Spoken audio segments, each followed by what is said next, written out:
My name is Linda Hall. I'm one of the co-founders and president of Connected Community. We were founded in 2013 by four moms who wanted to build a better life for their own children with disabilities as well as others like them. Through our four areas of service, which are educational outreach, social and service opportunities, creative day services, and employment, we strive to help families prepare for and navigate the transition out of educational entitlements and into what we hope will be a full and meaningful life in the community. I want to take a minute to introduce our CTC board members that are here today. Co-founder and director Barb Tobias is in the back taking pictures. Co-founder and director Mary Hansen, there's someplace. There she is, over on the side. Director Sandy Ricketts is checking people in at the door. Director Judy Sinais, who's doing double duty here with the commission, and our employment specialist, Colleen Getz, who's also out at the registration table. We're always looking for new people to get involved with Connected Community, so if you're interested in being on our board or volunteering in another way, we'd love to have you. Just reach out and we'll put you to work, I guarantee it. I want to recognize our two partners in this event. First is the Village of Hoffman Estates and their Commission for People with Disabilities. The Village allows us to use this beautiful room, which we really appreciate, and the Commission generously provides our morning refreshments, tech support, videography, and more. So everybody who's here from the Commission or other volunteers from the Village, do you want to stand up and be recognized? I appreciate it. They're all hanging out over there somewhere. To put them to work, too.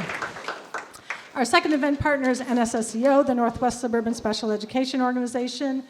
NSSEO has been a partner of Connected Community pretty much since day one, and we appreciate their support over the years. They print all of our seminar materials, and they handle the registration and administration of our continuing education credits for those professionals who are here today. So thank you so much, NSSEO. And finally, we want to publicly thank Palatine Township, who generously helps us with our educational outreach initiative, funding our events, which include free monthly Friday forums and informational tours, as well as this annual Transition Summit. Their support allows us to keep our costs low so we can keep our events as accessible to people as possible. A few notes about today's format. Because we have a really tight agenda, we ask you to please hold your questions to the end of each presentation, and we'll get to as many as we can while still keeping on our agenda format. In addition, in order to save time, behind your agenda in your event folders are the biographies for all of our speakers. Please take a look at all the accomplishments that these people have. It's amazing. And it allows me to keep my introductions very short and succinct. So take a look at those when you have a chance. Okay, so let's get started. Today's event is about housing. And like so many things in the disability world, it's not a one-size-fits-all proposition. What's an ideal housing situation for my son may be a disaster for yours, and vice versa. So today we're going to start with an overview of kind of what different options are available in the state of Illinois, and then we're going to take kind of a deeper dive into some maybe more unique or things that you haven't really heard about before to give you some information that hopefully you can use. So while not every topic is going to apply to your family's situation, we hope that when you leave today, you'll have at least some information that will help you in making more decisions and getting your journey started to find the right housing fit for you. Okay, that was a little too loose. Okay, we're going to kick off with our first speaker. Our keynote today is Todd Fuller. Todd has served as the statewide housing and employment first coordinator at the Illinois Department of Human Services since 2019. Working for nearly 20 years in the nonprofit sector in Illinois before joining state government, Todd developed his expertise in housing, employment, supportive services, and community planning through participation and leadership in a vast number of programs that are outlined further in his bio. We appreciate his willingness to share his time and expertise with our group this morning. Please welcome Todd Fuller.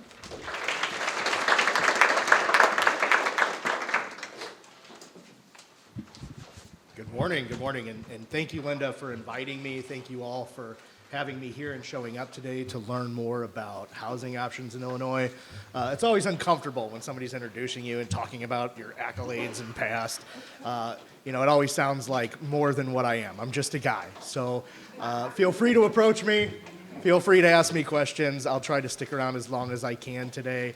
I don't think I'll be able to stay for the whole event, but I will do my best to stay here as long as I can. And like Linda said, we're going to start at the 30,000 foot level, and then in some of our other presentations, we can work things down a little bit. I want to start a little bit with what we're doing at the Illinois Department of Human Services a little bit. This is our vision and our mission.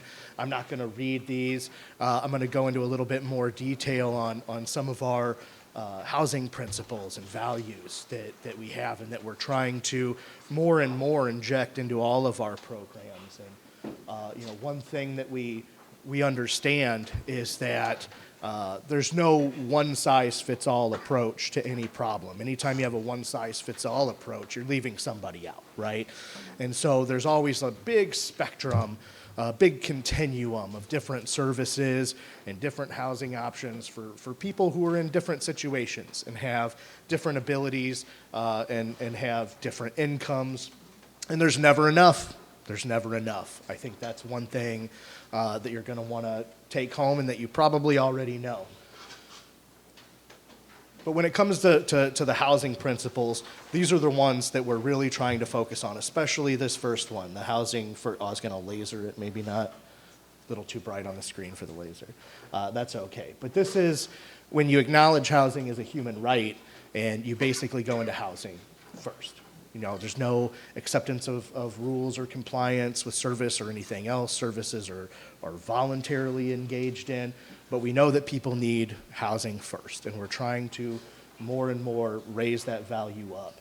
Should be dignified, right? So least restrictive. Who has say over, or the most say over their day-to-day life and their choices and their activities and how they go about living their life on a day-to-day basis? That it's equitable, right? That there's not that discrimination in the housing and the support services.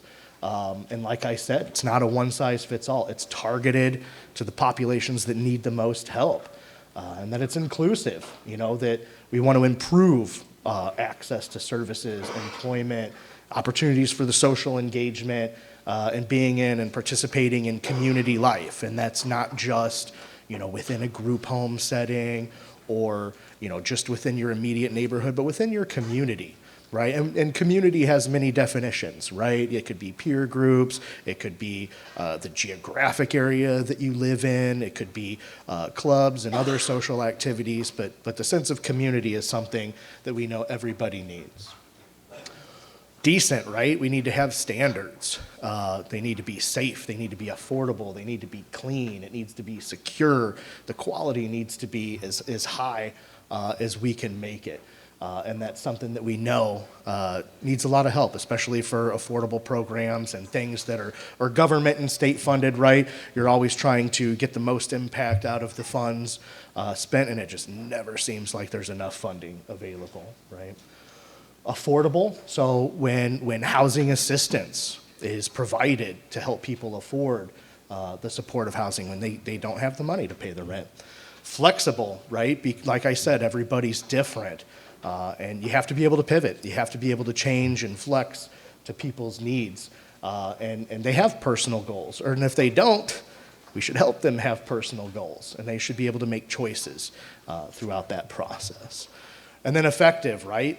What's the intent? Is it really, to keep people stably housed, or is it to move them into a more independent setting as you go along? That's something to think about, and using those evidence-based practices, right? Wherever possible, and make sure we change those. Make sure we change our policies, procedures. So we need to hear a lot, and sometimes, especially at government, things can be slow to change, and that's for a good reason.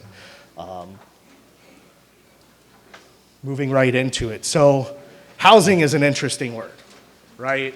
You might sometimes see different definitions or hear people talk about housing in different terms. Does this count nursing care facilities? Does this count emergency homeless shelters? Does this count group homes, right? Like what type of things fall into that? Or is it more housing like the development world thinks about it, where they want to build an affordable housing development. They got to go get tax credits and permission from the local zoning board or whoever to go and build this stuff. And it's more rent-based as opposed to some of the residential settings that maybe you might hear room and board. Sometimes that's a term that's thrown around, where the service is and whatever setting this is, or whatever residential form it takes, be it an apartment or a CILA, a group home, whatever you want to call it. A lot of different language is used, but where it's kind of supervised, it's managed or run by somebody else. It's not somebody's own place where they have their own landlord-tenant rights or their own home ownership. Housing tends to get narrowed down a little bit, but there's a lot of options out there. So you see a lot of these. Maybe some of these terms you've heard before. Hopefully you've seen them.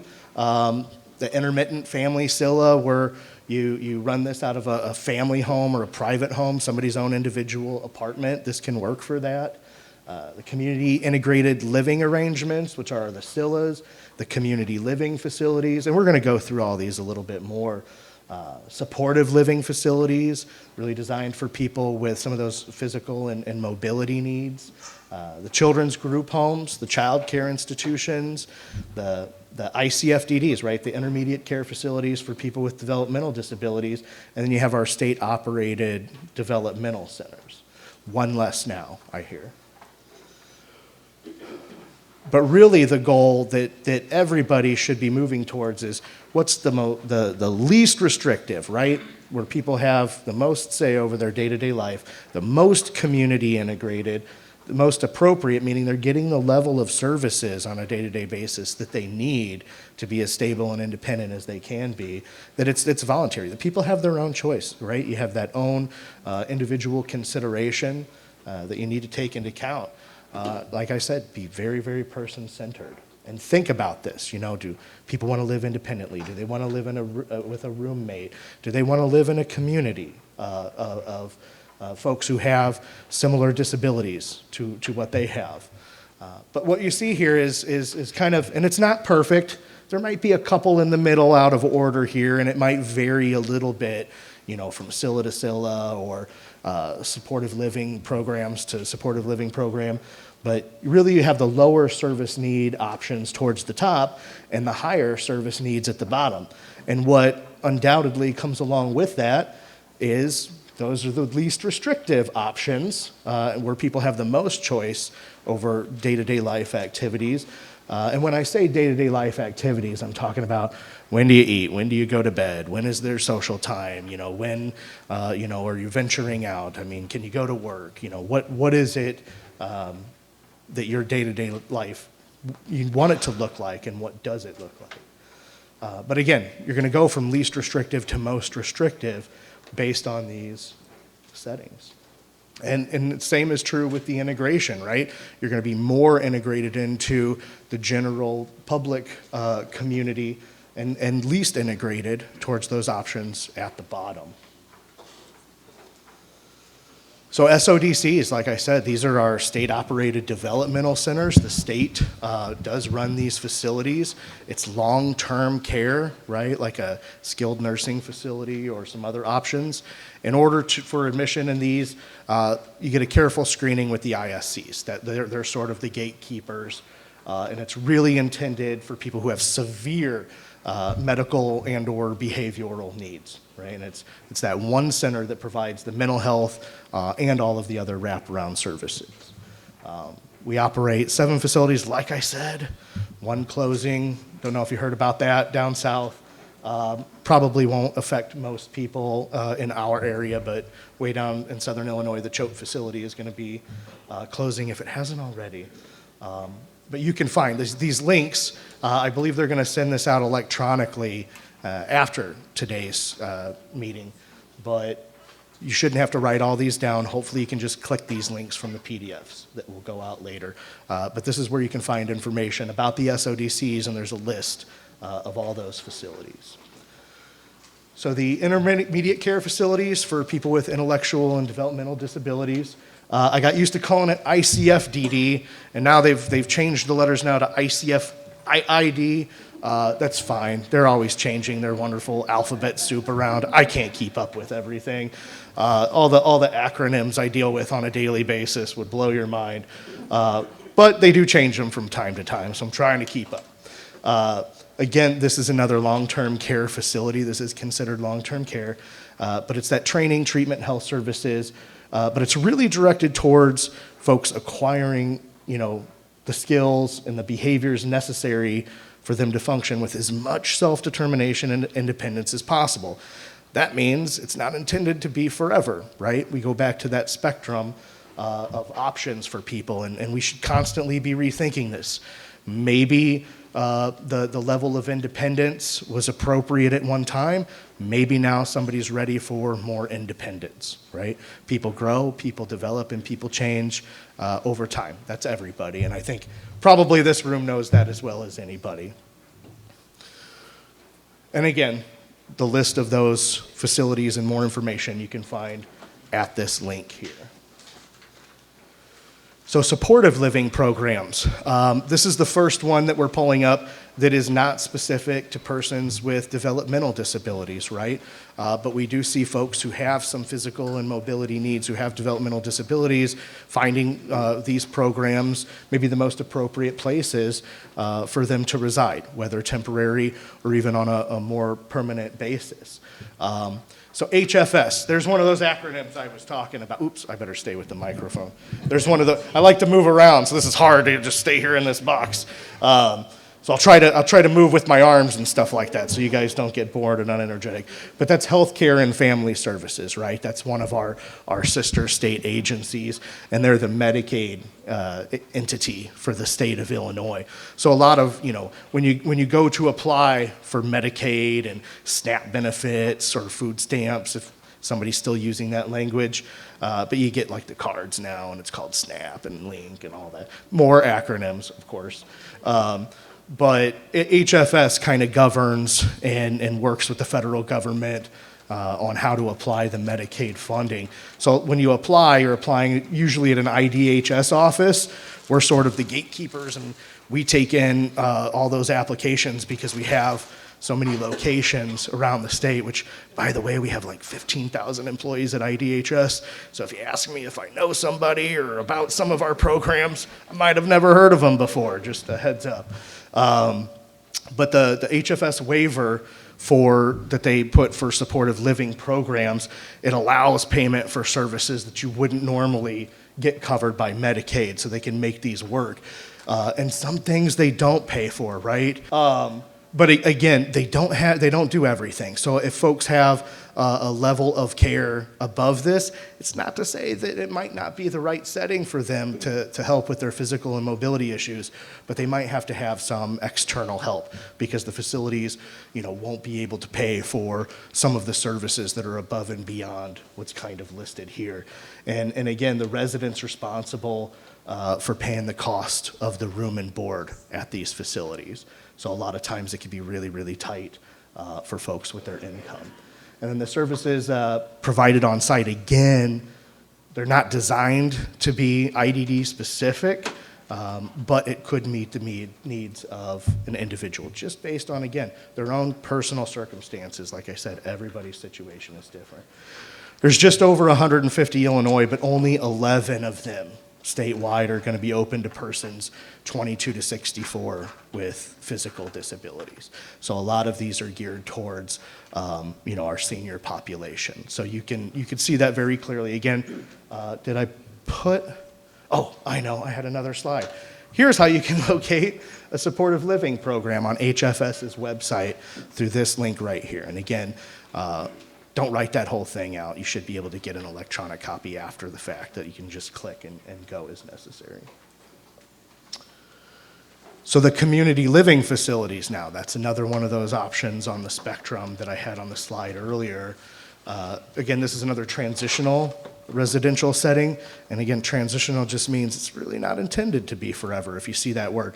And that means a lot in a lot of different places, right? There's transitional housing for a lot of different populations. And I want to maybe bring that out right now in saying, ask questions, because when people say transitional housing, It could be for a lot of different types of specific populations.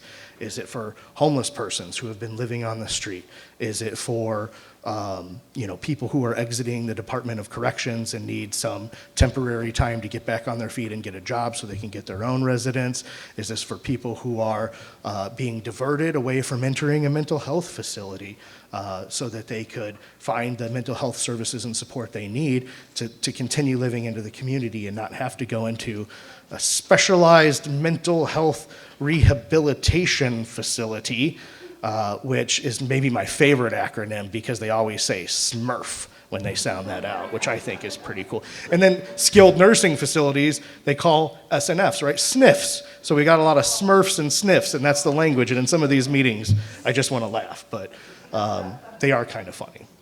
But they're no longer institutions of mental disease, right? And some of those older language. We keep changing with time, right? But again, there's so many different subpopulations where the programs and the housing and the services that go along with them need to be tailored to folks with their individual needs, because they're not necessarily, somebody with a substance use disorder and may or may not have, mental health issues as well, and may or may not have physical, right? So everybody really needs different types of services, and that's why things get so big, things get so confusing, and when you hear about housing, is this an option that works for us or doesn't work for us? You kind of got to dig in and get more information, because you can sometimes follow a lead and then have to turn around and go back and realize, hey, this isn't right for who we're trying to find housing for. Again, you got to have a waiver for these services, and one important thing to keep in mind is, waivers change. Folks are getting Medicaid and they have a waiver and they're at a CILA, and maybe folks are now ready to move on. Maybe they don't need as many hours of care, so they could move into, maybe their own private unit or back into a family home and only have services, for a lesser amount of time because they no longer need the 24/7 care. They're going to end up, switching that waiver around, and that can take some time. So you really have to work with your ICF if you're going to be moving from an ICF IID or an SODC. You're going to be moving through those, or a supportive living program, because that's a different waiver. And believe me, I'm not an expert on Medicaid waivers, but basically what they do is they put in for these exceptions for special populations. And they get approval from the federal government to reserve some of the state's Medicaid funding then to apply to these specific programs that, again, like I said on the last slide, for the supportive living programs, that meet the needs of the individuals they're trying to serve. So we have, the Division of Mental Health has one waiver, DDD has some adult waivers, and you have different categories of stuff that falls under that. You got the children's waivers under there. So there's a lot of different ways of doing that. They're now, amending and adding a waiver, trying not to use too much technical language, but they call it an 1115 waiver. They throw around so many numbers and acronyms, it's hard to keep up with. But they're putting in one now where folks can bill Medicaid straight for housing supports in ways that they haven't been able to do that anymore. That's just sort of a preview. That's certainly not something that's public or for sure. They've got to submit it to the federal government, but it's going to open up some new opportunities, hopefully in the future. Again, this is not long-term care. It's not a nursing or a medical facility, but the services are specific for folks with intellectual and developmental disabilities. By regulation, they can't have more than 20 residents, and there's only 9 operating in Illinois. And you could take a look at this link here for more information and the locations. CILAs, or ICILA. This is the one I think people are probably most familiar with, and the CILA word gets thrown around a lot. You hear it a lot. But again, it's a community integrated living arrangement. But Todd, we saw on there that maybe those were a little more restrictive and less integrated than some of the other options. Yeah, well, it's not completely integrated, but they are in the community. And right now, it's a max of 8 residents, and I think the preference for that really is about 4, maybe 6. But the fewer residents you have, the more comfortable it's going to be, and the more services are going to benefit the individuals. And you don't want to they're hard to build too. There's a lot of pushback. Sometimes when you hear about affordable housing or group homes getting built, they've got to go and get a special use permit from the village or city or county, wherever they're located. And then all of a sudden you get some of the villagers coming out with torches and pitchforks and, the whole NIMBY, not in my backyard stuff. One time with Cornerstone Services, if any of you are familiar with Cornerstone Services over in Joliet, which I'm kind of generally from that area over there, Joliet and Plainfield. I went to a public hearing, and it was one of the worst things that I've ever experienced and one of the best things that I've ever experienced, because they were putting in, what they wanted to build was a CILA in a neighborhood in Joliet. And I don't know why, and for the life of me, I can't figure out why, but the other people in the neighborhood came out and they're like, oh, this is going to increase traffic. Our children aren't going to be safe. They're going to put people with deviant sexual behaviors and things like that in that housing, and just some of the most god-awful things I've heard. And I'm like, what are you talking about? Just because you heard one news story one time where, somebody might have got hurt at a group home, now all of a sudden you want to assume that that's the case, everywhere, and it's just not. But the best part of this is after everybody got done talking was Cornerstone's turn, and it was the funniest thing. They said, well, we've already got one of these residences in the neighborhood, and we haven't had any complaints, and neither has the city. So it was almost like that mic drop moment where it's like, yes, thank you for putting everybody's perspective in place. Again, so these are scheduled and unscheduled supports. This is IDD-specific services. So for the CILA and things like that, you got to work with a provider who has the capacity to provide those services and go to people's homes. I know that's a tough barrier, and believe me, right now across all of our service systems, staffing is a challenge. We keep trying to increase rates. We keep trying to make the pay better for the folks who are providing these services and working in these environments. But that's difficult, and we're always running short. Just doing a time check. So I just want to be mindful in saying, there's only so many of these. Sometimes they're difficult to put up in the places where they're needed for the reasons I've stated and many other reasons. It's hard to make some projects financially viable.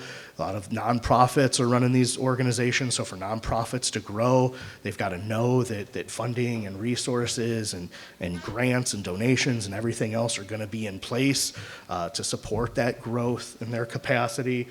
So there can be a lot of barriers and challenges to getting these things going and making sure that they're located everywhere that they're needed. And like I said, there's many more individuals seeking this setting than there are openings to accommodate them. So now we're going to change gears a little bit and get into supportive housing. Those were sort of, like I said, the Division of Developmental Disabilities specific programs that are supported other than the supportive living programs, which are through HFS. But we're going to start to think about things a little bit differently. So supportive housing, there's a more general definition here where it's units for people with very low incomes, right? It's meant to be affordable when we talk about supportive housing. And disabilities, which is just multiple barriers to community living, not necessarily DD specific, right? And then they get the social and health services that they need to succeed in the community. But it's affordable, it's permanent, it's independent. So a lot of times that means they have their own lease and their own landlord-tenant rights that go along with that, which is a good thing, and helps people who face the most complex challenges. And again, these words that I love, stability, autonomy, and dignity. And it's not intended for every population that needs affordable housing, right? Supportive housing isn't affordable housing in general. We'll cover that in a little bit. But they need services, right? That threshold's higher. They need housing and they need those support services so that they can live independently. And sometimes it looks different, right? They have this single site project base. Oh, the laser is working a little bit. Okay. Where, this building is dedicated to housing folks with these particular needs. Or you have clustered. Maybe it's not the whole building, but it's a wing or a floor or a section, or maybe the organization providing the services is renting out part of a building or a complex or one building out of multiple buildings. The most desired and most integrated, keep throwing that word around, is where you have scattered site, where either there's apartments that are scattered throughout buildings and complexes at different properties used for this purpose, or people choose their own, and then the services are brought to them wherever they're at. And that's really a model that more and more you'll see government trying to focus on. And then you have this integrated affordable too, where maybe you have an affordable housing development and maybe they have some private market units in there as well. And by private market, I mean, not lower rent or not affordable or not subsidized or anything like that. And that's really ideal if you have people with different income ranges living in the same places. That's integration. Our doctors and lawyers have to get their coffee in the morning for people who work at Starbucks, and they should all be able to live in similar communities. And I know not everybody can afford different houses in some of the nicer neighborhoods and things like that, but the closer we can all be together and the more integrated we can be, studies show that that's just better for society and social structures all around. And that includes people with disabilities, that includes race, national origin, all of those things. Where there's more diversity and inclusion and acceptance, there's just a better standard of life across the board. So again, with supportive housing, it might not automatically come with the services, right? There's some options where you can, if you have the services and you're getting the services, you might be able to find some housing options that you can take those services with you. But it works both ways, right? Housing doesn't necessarily come with services. Services don't necessarily come with housing. And that coordination can sometimes be a real pain, right?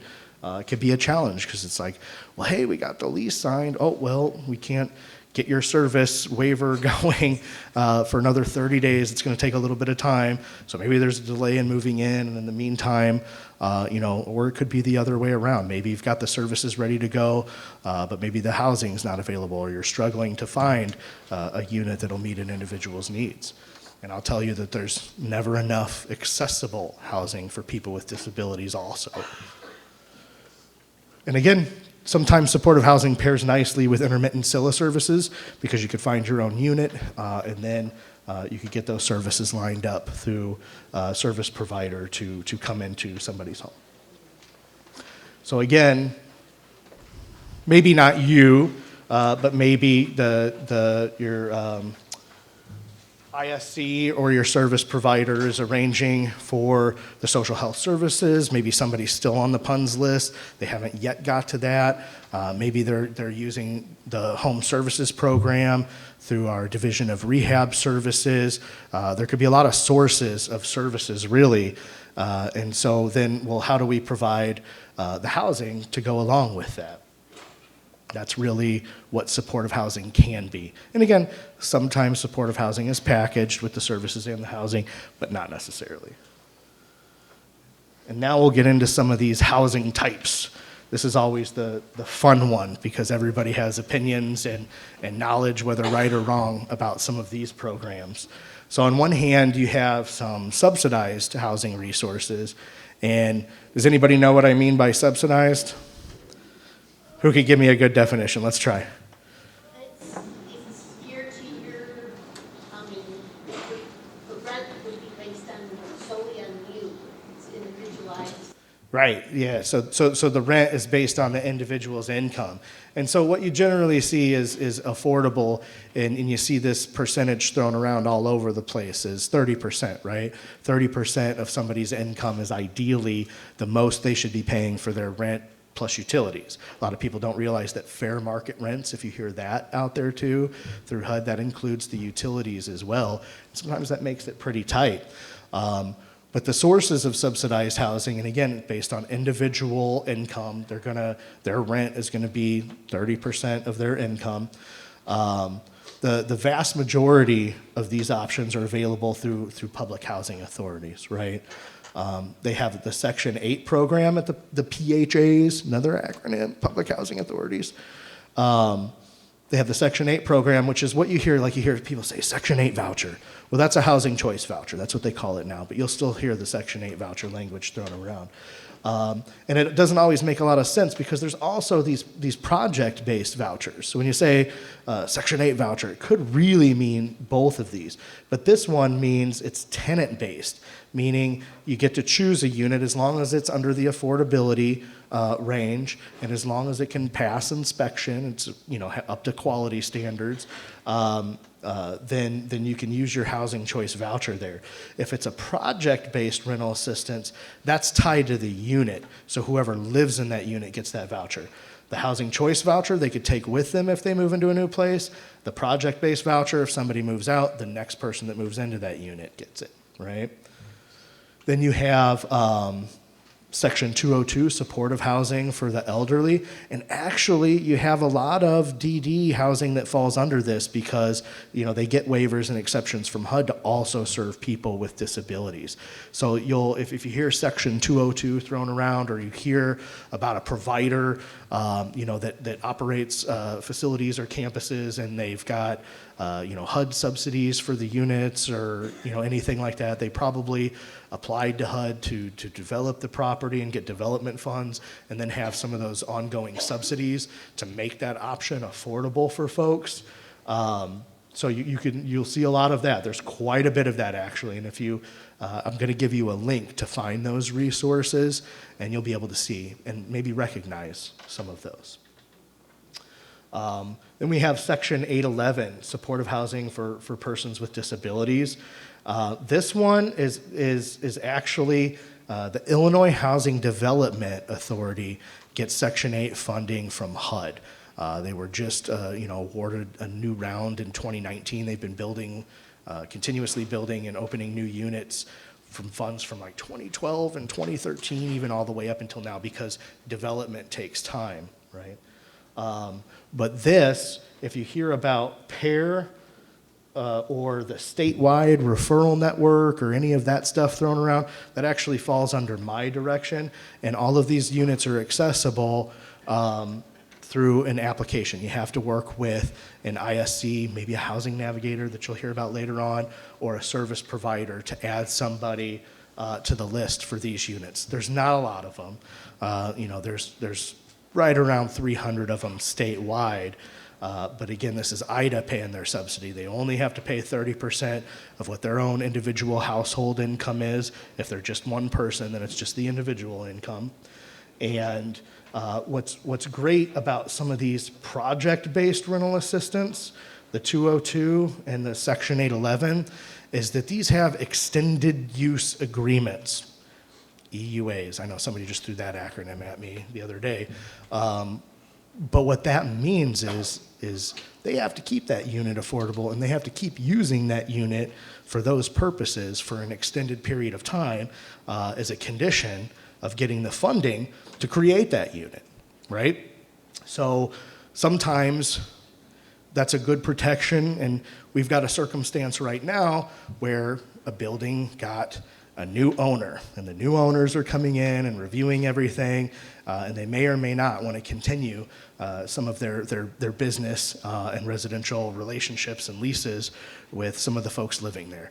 And right now we're trying to get in between and mitigate that and try to negotiate a little bit to keep folks there. But sometimes that can happen. And so when you're using like a housing choice voucher or you're in an own independent setting, sometimes that can be a potential risk in the future. So we almost need some of these project-based settings and these places where the money is tied physically to a single location to help keep overall rent prices down, right? Because if everything's just private market, what we saw from COVID is rent went way up, right? Housing prices went way up. You see a lot of landlords being a little bit more restrictive and picky in their tenant selection processes, and you see it being a lot more competitive and increasing, rent application fees. And now we're seeing a lot of these, instead of just security deposits, these non-refundable deposits or administrative fees that we see folks talking about. So when the rental market tightens up, that can make things really, really challenging. And then you have just affordable housing down here, right? And that's where you'll see properties that just have like low-income housing tax credits.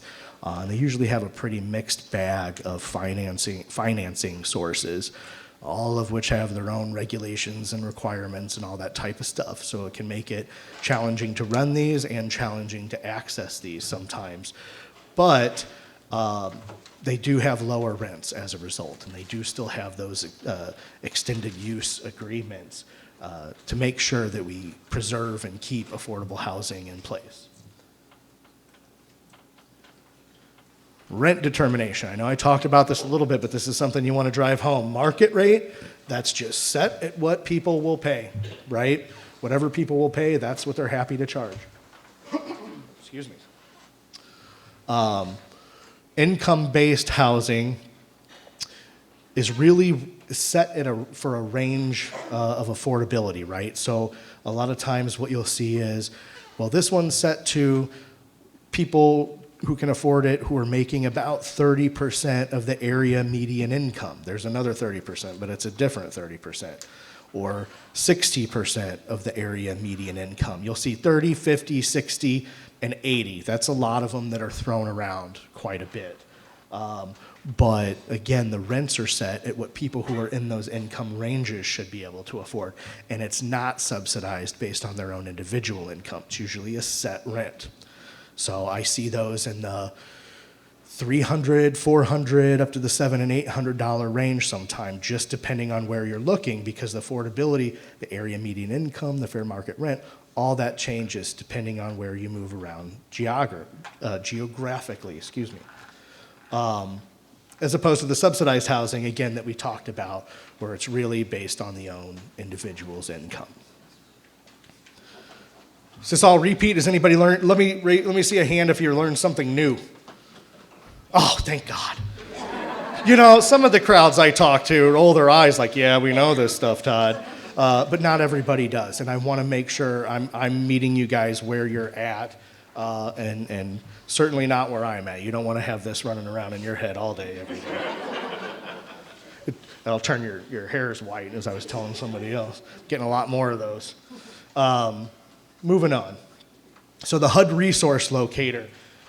This is a good one because all the investments that the federal government is going to make into developing and providing ongoing support to housing, you're going to be able to find it through this source, right? And you might find some overlap from some other sources too, because like I said, affordable housing, so much harder to develop than luxury housing, right? Luxury housing, you're probably going to have one lender because you're going to be able to show how nice this is and how much people want to live here and how much rent you're going to get, right? Versus the affordable housing where you got to get grants and tax credits and all kinds of special use permits and all. You really got to go through a lot. And so at the closing and when they're financing these projects, it's like a portfolio of stuff happening, right? And it's not easy. So you'll see some of these that HUD invests in. There might be state investments as well, right? There might be tax credits through the state or other programs in the state to help support these. So, but you can find all those. The ones I mentioned earlier, the Section 202 HUD programs, all that stuff, you're going to be able to find through the HUD resource locator. And it'll even pull up a map and show all the locations around your area you're looking in where HUD has dollars invested. They follow the money on this one, so that's a good way to track it down. And I've got these specifically circled, right? Find affordable housing opportunities near me and find affordable elderly and special needs housing. But again, good resource for tracking down where the federal money is being invested. So if you need to contact a public housing authority, you're not sure how to do that, this is, there is a way to do it. They might have fixed this, Find My Local Public Housing Agency, but that link didn't work very well from my experience. So I put another one in here where you can select the state and try to find more. There's 110 public housing authorities in Illinois.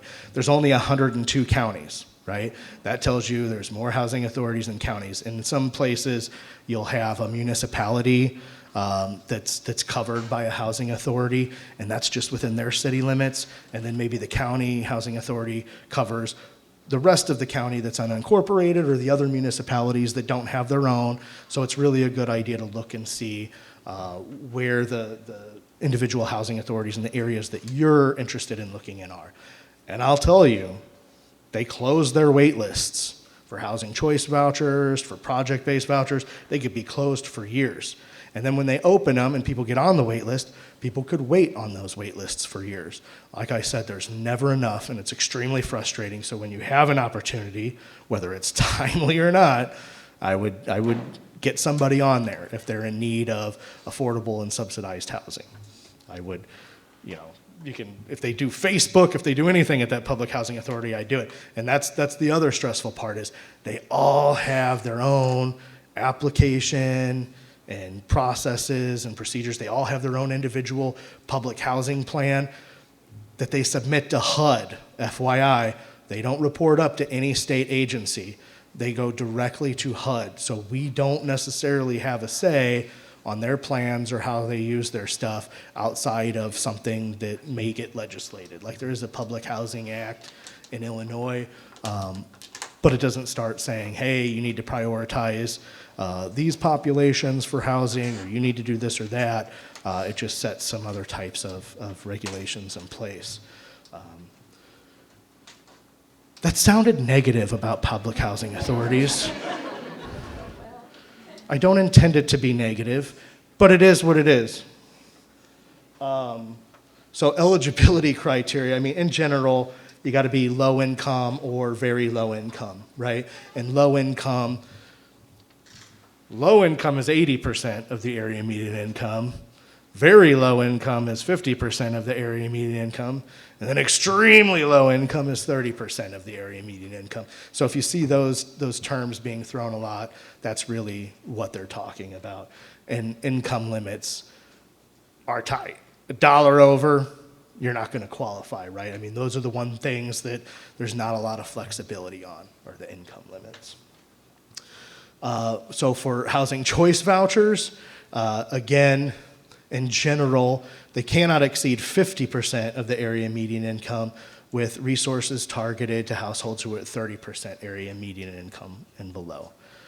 Now I've thrown out, what I didn't include was a link to figure out what your local area median income is, but there's a website called huduser.org.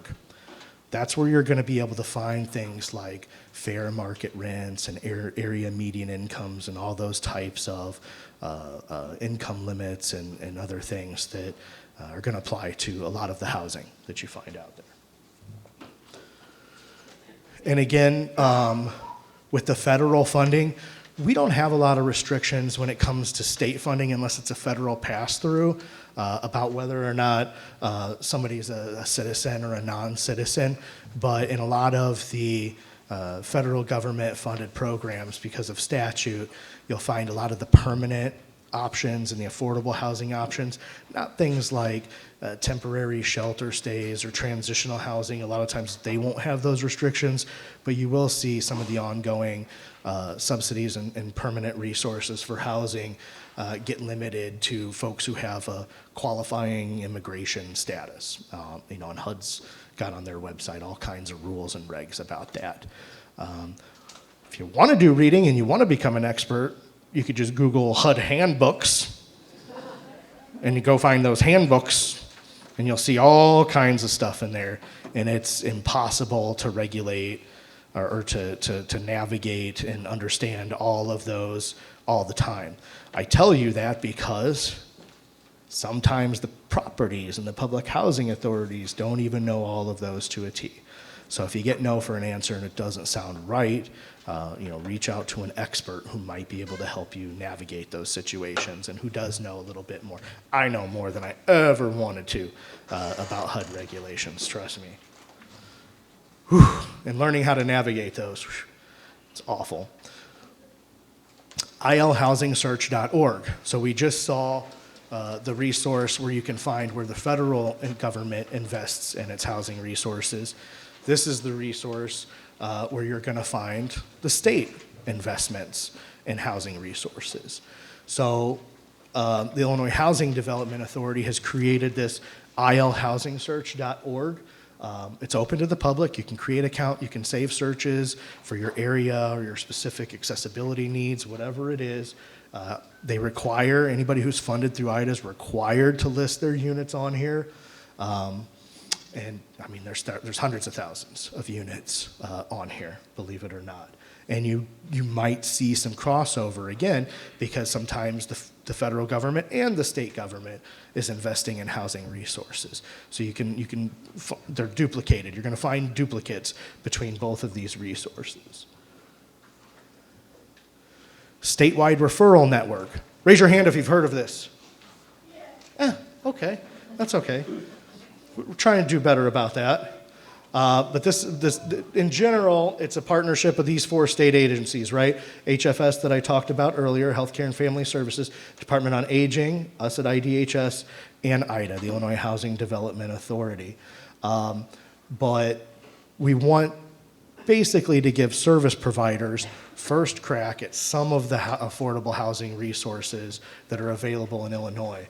So what happens is, there's a lot, I'm not going to read through all this type of stuff, but basically, and this does fall under my direction, we're engaging in strategic planning right now to improve some of these processes, and some of our headaches could be on the property side of things as well, but believe me, these are improving. We're housing a lot more people right now than we ever did in the past.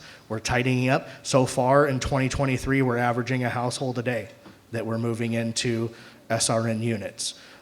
So it is a resource that's growing. It's a resource that's becoming more accessible and easier to access. We're trying to clean that up as much as possible, but it's not an easy task. It's really not an easy task. I could go into the reasons why. If anybody's interested in connecting with me and finding out more about that, please do. We do trainings that are just on this as well. But basically, when IDA says, hey, we're going to give you money to build and develop and make money off of these affordable housing developments, we're going to request that you set aside 5 to 10% of your units to give our service providers working with HFS and IDHS and aging an opportunity to refer folks before you just take folks off your own wait list, right? Because most of these properties, if they're filled up and they're high in demand, they might have their own wait list. But we say we want to bypass that. We're tired of public housing authority wait lists. We're tired of all these wait lists of affordable housing. And we have people who are paired with maybe Medicaid waiver services or other service programs that we fund.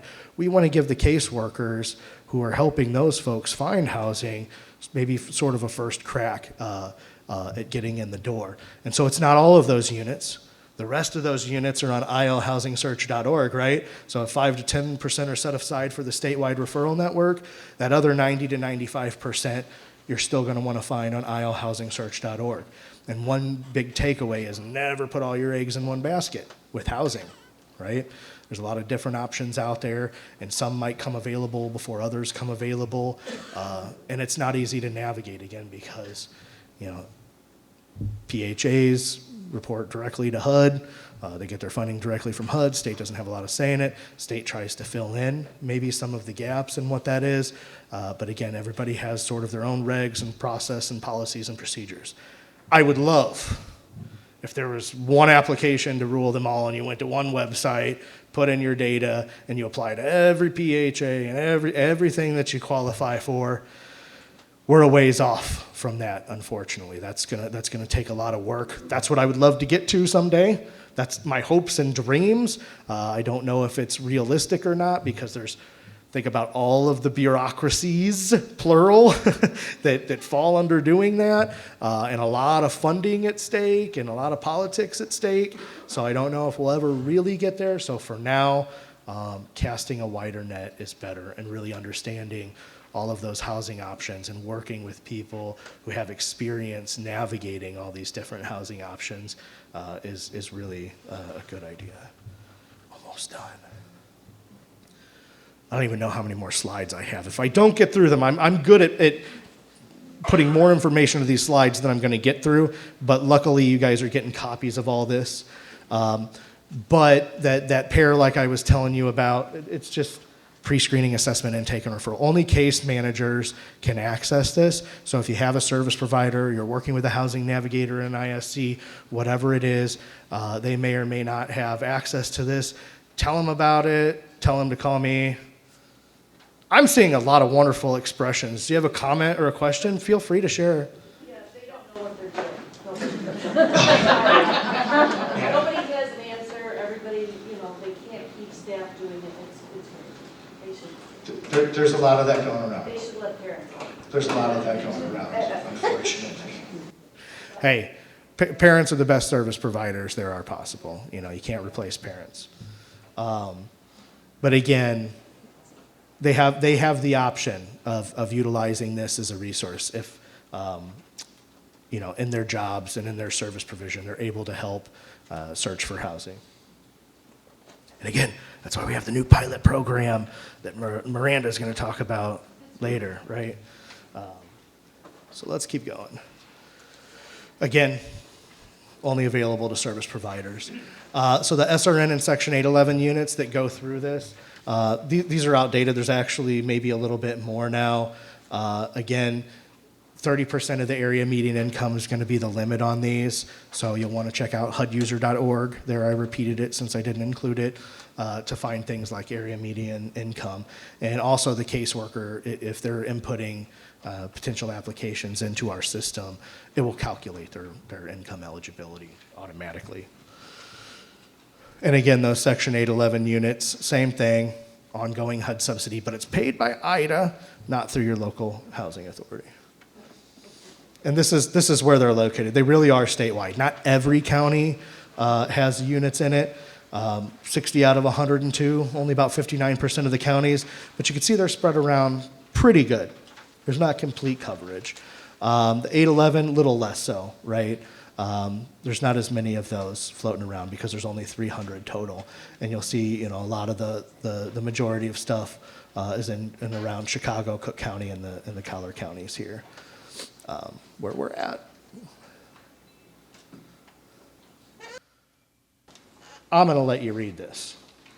I'm not going to spend the time going through all these slides, and because I really do want to open it up for some questions and some back and forth. What do we have, 5 minutes? Okay, I'm curious if you could talk about how intermittent CILAs work, because I'm thinking this is maybe the way to practice self-determination in the state, because you can stay out of day programs if you would like to do that, because they do not work for my son. And I just wanted to know if you could tell me more about that, and can you add, and I also want to know, because my son would require staff that we train pretty heavily, so I need to retain them. So I wonder if there's a way I can legally add money to what they're getting from the state so that I can retain my staff in that program. And would this work for 24-hour care? I think it would if you apply for the funding. I want to know more about intermittent CILAs. Yeah, I mean, one of the things I'll tell you, and look, I do not work for the Division of Developmental Disabilities, so I'm not going to be able to get into detailed answers about how that works, unfortunately. I wish I knew all that, but I work with, we got 7 divisions at IDHS now. We used to only have 5, right? And so some of those particular, operational regulations and things like that, or whether you can add money and does that affect your eligibility or anything like that, those are really specific questions that I'm not going to be able to answer, but I could tell you this. People used to think that ICILA was limited to 15 hours, which you can throw that out.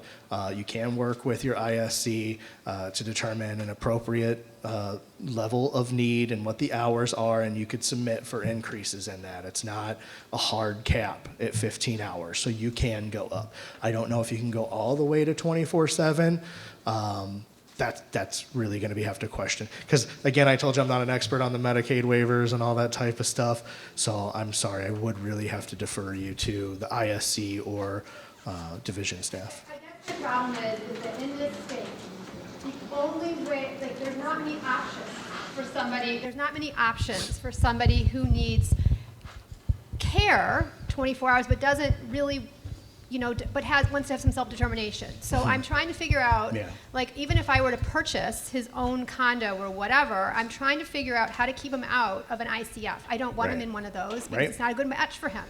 And so I don't get it. And it's so hard, and I've read so much.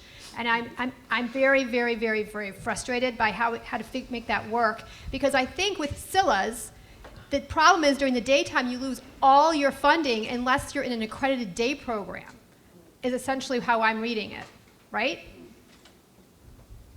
Well, sorry, somebody have an answer that knows this specifically? I don't know about the day program requirements per se. That's something I'm not 100% sure on. Let's get some outside expertise. Not an expert, not at all. I'm gonna, just for that answer, is just that I was speaking with an agency because I don't think my son would be able to tolerate a day program, and they said that there are people in their agency that only stay in the home during the day, while some are independent enough to go to work with a job coach, and some stay. That's an agency that's just coming into the state. It's, And Vista. the day program, I'm not sure that that's still the case, if it ever was, because I'm not aware of that requirement, but that doesn't mean it's not there somehow. I can tell you that provider capacity, like even if the option's there to do ICILA, and even if it would be a good fit for somebody, sometimes finding a service provider that has the staff and ability to work wherever you're going to be located at might be challenged. Well, this is why housing needs to be integrated with all this, because all your housing options won't work if you don't have a day component. So they all have to be integrated, or why bother even doing it? Does that make sense? I don't mean, I'm not trying to be critical. You're right. But that's truly what's the problem. These are the battles that we're facing and trying to figure out how to make better. And it's not a problem. Yeah. Wisconsin doesn't have this problem. Illinois does. I know. Wisconsin has other problems. And I'll tell you, careful about comparing your states, because some things may seem better everywhere else than Illinois, but other things may be a whole lot better in Illinois than theirs. And that's why it's really hard. It's never apples to oranges. And, when, or maybe it is apples to oranges, sorry. Am I speaking on a turn? I don't know. It's Saturday morning. I should be watching cartoons with my little man. Yeah, I mean, and we look at what other states are doing too as a case, and they're saying, well, yeah, but then we got to pull funding from this that state doesn't have, and there's a lot of back and forth, and it's confusing and it's tiring, and we hear you. We absolutely hear you. And again, like I said, no one size fits all. We want more options, and we want to be able to work better with public housing authorities. We want to work better with properties who have affordable housing developments, and saying, hey, you got to be more open to our people who need high levels of services. We even get a lot of non-discriminatory discrimination, right? Like, we get people denied coming out of a nursing care facility due to their credit, and it's like, no kidding. They've been in a nursing care facility for 5 years and getting to keep $30 a month of their income. What kind of credit do you expect them to have, right? There's a lot of very frustrating barriers out there. But know that there are people trying to work on reducing those barriers, trying to make the cases that you're making right now. We hear that, and we're with you. We're with you. So I want to piggyback on this parent's comment and your comment about parents being the best support providers.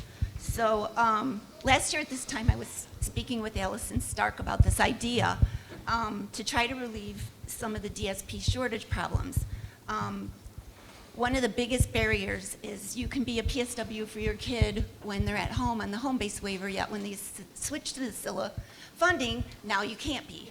Okay, that is ridiculous. If you allowed parents to even relieve staff 2 days a week, you're going to help with the staff shortage, right? So that is one barrier that would help relieve some of the shortages where it won't be policy. It'll be a policy change, not legislation, but I don't know who to go forward with that. And the other change that needs to happen is DSP training should be from you guys, from Springfield, not have to get a job at all these various agencies to be trained as a DSP.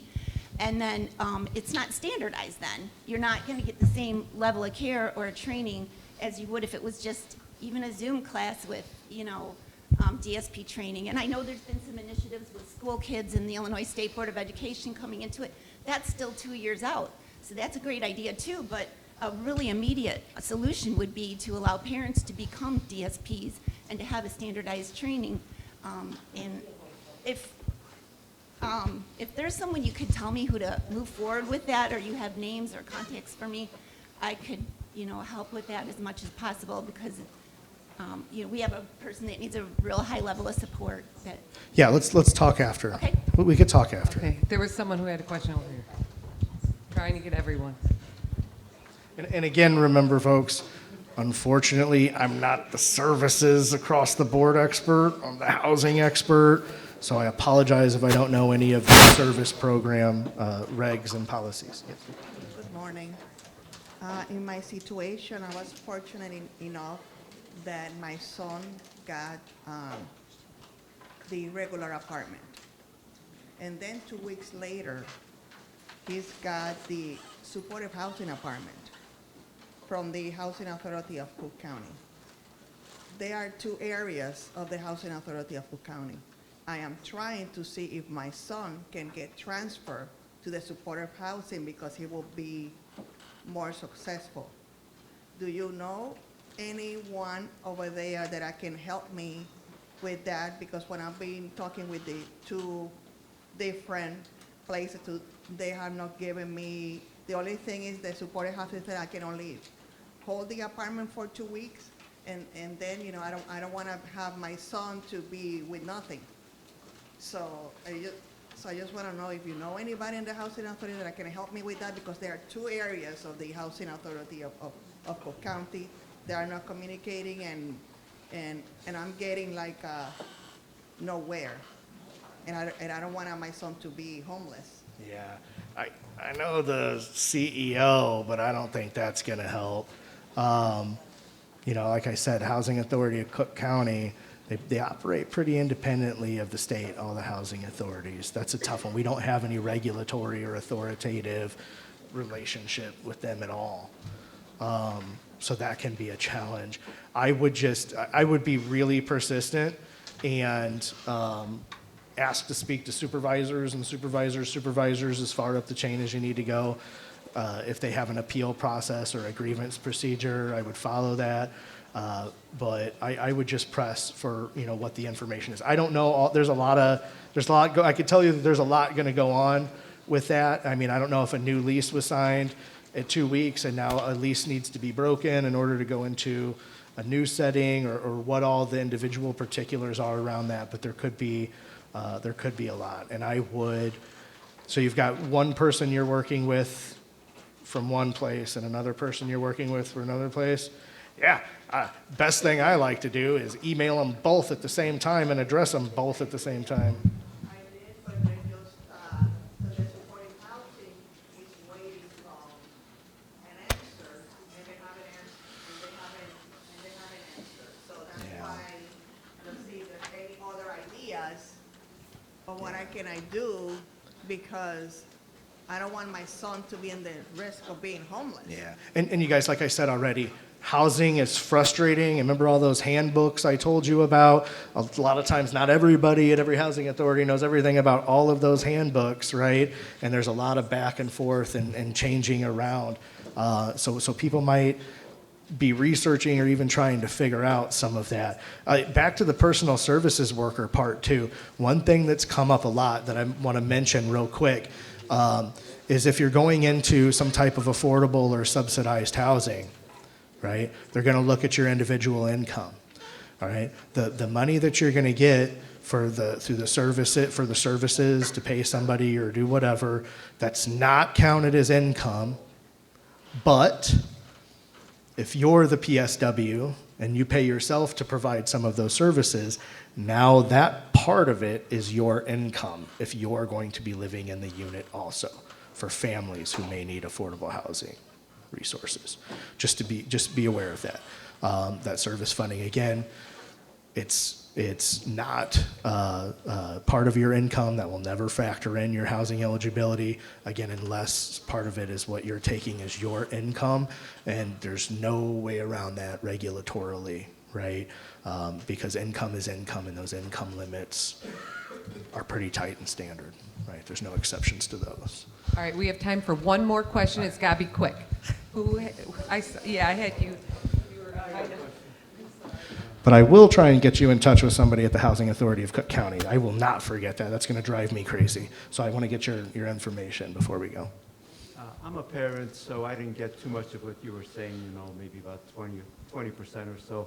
But I want to know on slide 18 where you talk about the CILAs and the maximum 8 residents.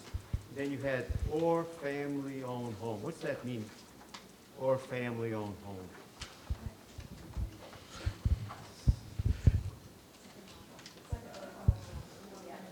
Oh, okay. Yeah, that's for the intermittent CILA. Yeah, what's that mean, guys? Family-owned home. Yeah, so that means, if you have,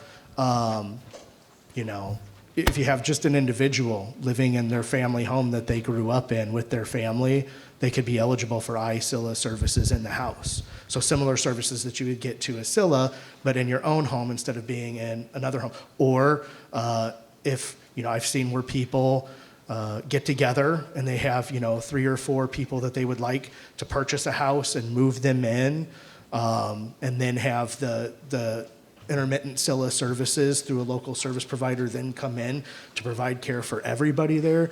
That's actually an easier model for a lot of the service providers to do, because that's 3 or 4 people in one place as opposed to just maybe one person in one place. And if they're operating in too many locations versus how many people they have doing the services, that gets to be a bit of a challenge. Did that answer your question? All right.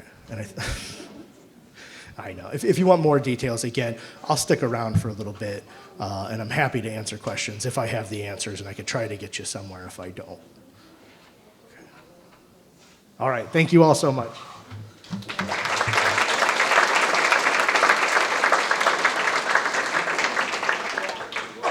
We're going to take a break in just a minute, but I want to mention that there's a lot of different advocacy initiatives going on in the state right now. There's a $4 wage increase for DSPs that there's some stuff on. There's electronic visit verification for home-based waiver. There's a lot of things that happen, and so I encourage you, if you're unaware of those, to do a couple things. Make sure that you follow the ARC of Illinois. If you're not a member, join. It's not expensive. You get a lot of information from them, but you can follow them on Facebook too. They put out a lot of things, either from the ARC or for the Lagos Family Advocacy Group. And there's also another initiative called They Deserve More that you should also connect with. They are always putting out, whether it's on Facebook or via email, about legislation that is pending that we want to let our legislators know that we support or don't. But for the most part, it's things we want to do support. So there are witness slips you can submit. Super easy. It looks kind of intimidating at first, but it's not at all. We can walk you through it if you ever have a question. But we need parents to make their voices heard with their legislators. If you have a chance to sit down with your legislator, set up a meeting. I've got 2 new legislators this year in the state of Illinois because of redistricting. So on my agenda this summer is to set up a meeting and go meet them and talk with them. I've been doing a lot of witness slips lately and also sending emails to their offices, and they're responding to me, which I appreciate. And I know they're listening We don't always get everything done that we want, but we need to make sure our legislators know us, know our families, know our kids, and know our needs. Because if we don't do it, no one will. So if I can tell you one thing to do at the end of the day today, either join the Arc of Illinois, look up They Deserve More, follow CTC on Facebook. If you're in our database, we try to send things out about witness slips from time to time, but we usually put it on Facebook because it's time sensitive, and I want you to see it right away.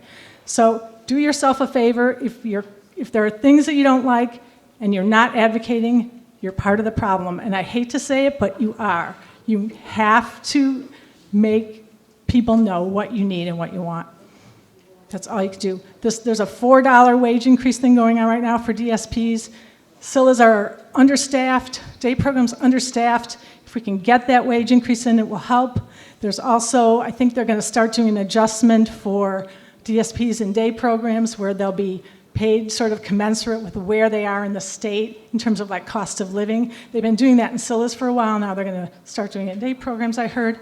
So, we're making incremental improvements. It's better. The budget's been better, but it's never enough, as he said. So please do that. If you can do one thing for your kid and every kid in this room, that's what you can do.